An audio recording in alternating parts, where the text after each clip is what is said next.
facing up against Aurora Gaming from Turkey. And it will be started with Kyrie on the Yisenshin versus TNZ's Fredrin Naisu. We are looking forward to this battle between Kyrie and TNZ. We're going to be starting off with a classic YSS versus Fredrin. How you doing, man? I'm doing good. We've been through the ringer here. It's just like the players, man, for days now. And we've finally gotten here to the end. And this is such a special match, I feel like, for both these teams.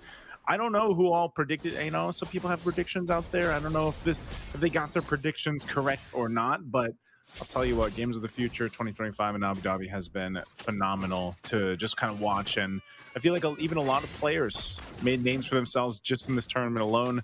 And, you know, we have so much Mlbb esports action going on year round, man. So it's always good to see, you know.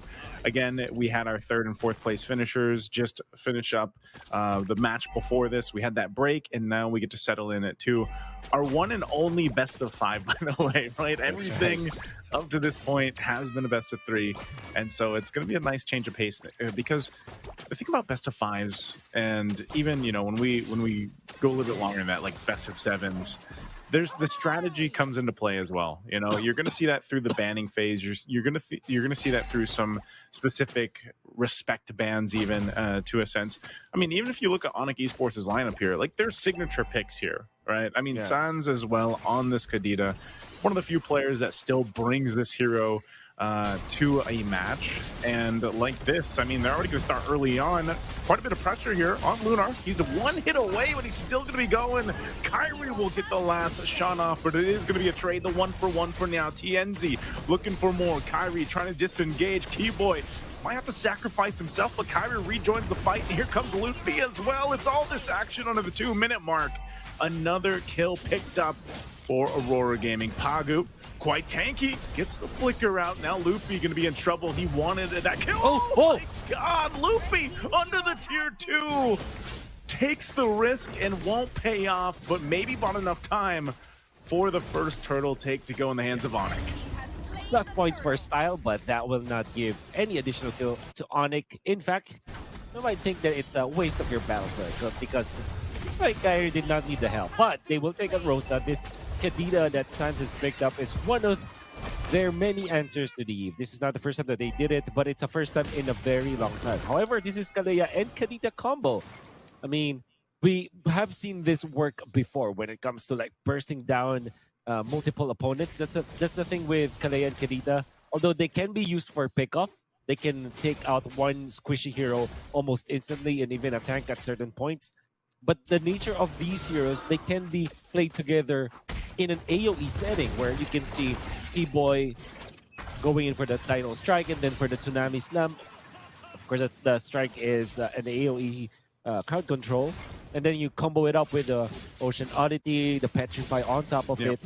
It can be both. It can be played both as an AoE kind of team fight duo or as a pick-off kind of duo. So I like this for Onic Indonesia. They have so much going in for them. You add in that extra info that you get coming out from Kyrie's ultimate, the Mountain Shocker, and combine that all together. It's looking good for Onic when it comes to like overall team fighting. But Aurora, right now, they have the advantage over Onic when it comes to the kills. Gold, however, I think it's pretty much even. It's such a, I mean, this grand finals with these two teams is such a showcase on how they, especially in the last couple of days, you know, through our play-ins and then of course the quarterfinals, semifinals, and then here now. Same thing with the gaming from Turkey. Again, you know, the way that they've played has been so good. Pagu, especially, man. I don't, for me, it's like roams. Maybe that's because I also just, I always keep an eye on the roams because I play roam so much, but Pagu has been a standout roam. Keyboy is Keyboy, man. Like, Keyboy he's known for making these amazing plays on any of the roams he plays, but look at Pagu, just as I mentioned him, and that's exactly what I'm talking about with the tech charge, knocking 2 up. Onic Esports still going to go for the fight. They want to counter it out. Tienzi's going to be the one to fall now. Pagu quite low. Onic looking for more. Luffy won't get the land shaker down, and Keyboy now on the disengage with Lunar just dancing around him on this Uranus. He's going to push him out. And the Sands also quite low. Sugi boom goes in between the two turrets to clean up a kill. And this is what I'm talking about, man. Great team fighting on both fronts. Oh, great team fighting for sure for Aurora. Gotf wants to get something out of this, but actually misses it. There are 5 members of Aurora ganging up onto this Lapu-Lapu. Has the flicker out. He's taking the time. Will he actually survive against 5? It seems like that's the answer. He's a brave fighter, Wolf. But 1v5. Don't try this at home, guys. Only pro players can do it. Only professionals can do it. Onic Esports may have lost that fight. I think you would even say that Aurora dominated them in that fight. Had it not been for the death on TNZ, the fight would have not prolonged. And there was a split push coming up from Skylar up top. That's why they cleared out that turret up top. Sigi Boom had the best experience during the entire exchange because he got a kill in a double lane. So it's going to be good for Aurora. Well, they're going to force this Tsunami Slam, not over the wall that they were looking for, but the setup anyway with the rough waves. TNZ, it falls all around the purple of Onic Esports.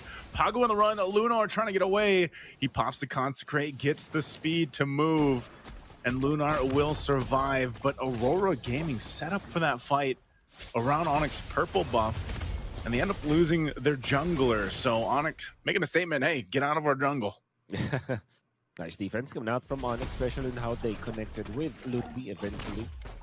Good disengage though for Aurora Gaming. They cut their losses. They know that the idea was there. They could have invaded against Onic, and if they were successful, it would be a great play for them. However, because of that, they have lost their jungler, and they also lost their bottom lane turret. Skylar's just super active when it comes to these objectives. Was able to get the push up top after helping in this purple take or anti-purple take. He immediately went to the bottom lane unscathed by Aurora Gaming. I think that Skylar's movements in a macro sense has been smooth, and Onic are very happy because of that. They are up by almost 2,000 gold, and now it's the 3rd turtle of the game. A little energy eruption there on Keyboy. Go ahead and jump on out. Turtle's coming up, last one of the game. We'll see who is able to claim it. It's been really close turtle fights now. Back-to-back or just fights breaking out around this. This time around, though, the difference is Skylar is going to be a part of this fight. There's the initiation, Tsunami Slam, but on the backside, too, they're going to put pressure on Kyrie. But Skylar is unleashing on the carry, shredding through the tankier members of Aurora Gaming, and they might lose their jungler, too, as TNZ falls. Now the turtle goes over to Onic Esports. They got 3 kills and a turtle. Oh, man, what this game is teaching us is Keyboy on the Calais is just too good. I think the master is way off the charts. I tried to make a play onto Lunar, but that's a Uranus. Probably not worth the effort here for Onic. But what I really saw coming up from Keyboy, the way that he managed that flicker, finding the right target, was Rosa that was able to lift up. Main DPS of Aurora Gaming in this stage of the game. And then afterwards, he went in front of TNZ with a sliver of HP, knowing that he can heal up because of the abilities that Skalea has. He knows the limits, man. Ooh, they might do this. They're Pagu once again charging in with the tech charge. They have the response on rough waves too. Sigiboom out of the picture, split up from the team, and now they're running away to disengage. TNZ does get his purple buff, but man, Onic just showing that it doesn't matter if you tech charge, throw us in the air, we'll still fight. And that's a part of the lead that they have here. Again, a Divine Glaive picked up by Sans. So if they even set up the tech charge, it's almost a risk in itself, Wolf, because Sans can just kind of burst them down. If he decides to go right there, he's got enough damage on this Kadita. That's proven a point that is making Aurora Gaming probably start to decide, do we really want to all clump up around a potential tech charge into a rough waves from Sans? Right. It's one thing to combo your tech charge into the Eve Ultimate, which looked to be really good for Aurora Gaming, and I'm sure that they know how to utilize that properly, but just the presence of Sans is already making that difficult. And you think about it, even the Lapu-Lapu is a threat to this Eve. So 0, 2, and 4 onto Rosa doesn't mean that he is playing bad. He's actually just under a lot of pressure from both the Lapu-Lapu as well as Sans. You can see that even after the tech charge with just the glowing wand, it's not enough burst damage to take advantage of that tech charge before he is thrown up into the air by Sans or gone upon by Mlbb with the bravest fighter. It's such a difficult dilemma now for Aurora Gaming to face. See what they do here with this Lord coming up. Again, most of these objective fights have not gone the way Aurora's wanted them to. Keyboy also up at the front. He's going to deal with a little bit of this crowd control, bringing him to half. He's actually got to defensively flicker out. So Aurora Gaming gets that out of the picture. That's something that Keyboy can't use now, which is a minor advantage for Aurora Gaming not to get set up in that way. Meanwhile, Pagu still holds on to his flicker. Again, with this being broken walls, a little bit of a change here around the Lord Pit, but still, there's the Tsunami Slam. They're going to go for it anyway. Loopy jumping in with the Bravest Fighter just to zone out some of the rest of the members as Pagu falls. TNZ next. Where is the damage coming up from Onic? They just make it happen so fast. And now down 2 members, and one of those being the jungler. Onic Esports can just take this Lord. Oh, immense amount of crowd control from Onic. Just between the Kalea, the Kadida, and then the Lapu-Lapu. Factor in the mountain chakra coming up from Kyrie, which they layered so perfectly. Pagu couldn't even pop an ultimate or even a flicker. And that's also true with TNZ. And the thing with these 2 tanky heroes from Aurora Gaming, next to you, we're looking for where the damage is coming from Onic, and that's definitely from Suns. But right now, Skylar is already a threat. Kendall, HP-based damage as well as true damage against the tanky heroes of Aurora Gaming, which kind of makes it so that the front line of Aurora Gaming is nullified, because what will happen is they're going to be knocked up in the air, controlled by Lutpi as well as Kyrie, and they're going to receive that frontline damage coming out from Skylar. A front-to-back approach from Aurora Gaming will not work. Throwing a Grok into the air. He just has nowhere to go.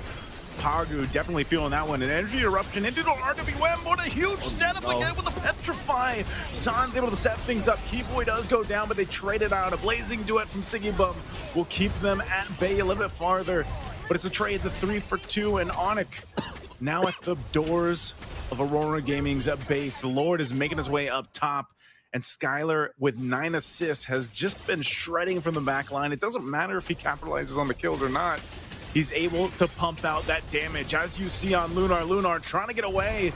He does pop the Consecration, but there it is. Mid-turret's going to fall top as well. And Onic furthers that lead to 8,000 gold. Now the Mastery of Suns as well on this Kadida. Going in aggressively, zoning out the members of Aurora. Taking full advantage of the Thalassophobia as well as the Ocean Oddity and the Rough Waves. So much iframes for Sun, so much ways for him to waste some of the resources from Aurora Gaming.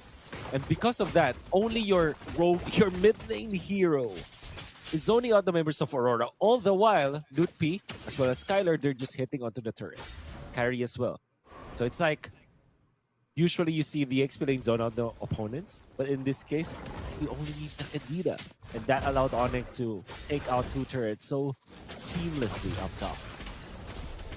With this, they might not be able to get this last turret, but right now, they don't really have to. They can wait 40 seconds for that Lord to come up, get ready to march in the base one more time. And, you know, that's the difficult part is if it is Pagu that gets Tsunami Slam, man. I mean, you know, he's got a Dom Ice, Athena Shield. He's working on his next item, his 3rd one. Usually see this with the roamers anyways. They go a bit of a, you know, like a chop suey build is like we like to call it over here. But, man, you're a Grok. You're probably maybe now 2nd the tankiest other than maybe Lunar. But even so, when you get thrown in the air, maybe before you even get slammed in the ground, you're like half health shredded out if Skylar and Sans are doing the work on you, you know? And that's not a place you want to be in. And why, again, throughout Games of the Future, we see this carry pop up when this lineup across from them is this way. Because, again, it doesn't matter if Skylar gets kills or not. He made the macro play throughout the map. He's now completely online with this carry, and he's just able to go ahead and shred through these tankier heroes of Aurora Gaming. And gonna have to factor in the fact that Onic has Suns on this Kadida. That's always that, I would say, that eject button for Onic. Because when Aurora Gaming initiates against Onic, what generally happens is if Suns is not touched, he will be able to land the ultimate, the Petrify, the knock-up, and even the Rough Waves. There's so many ways for them to counter-engage. That's why I'm saying that Aurora Gaming might not have a good time if they go front to back. Keyboy's going to do it anyway. He's going to be the one to start it. Rosa is gone. A big part of the damage profile out of the picture.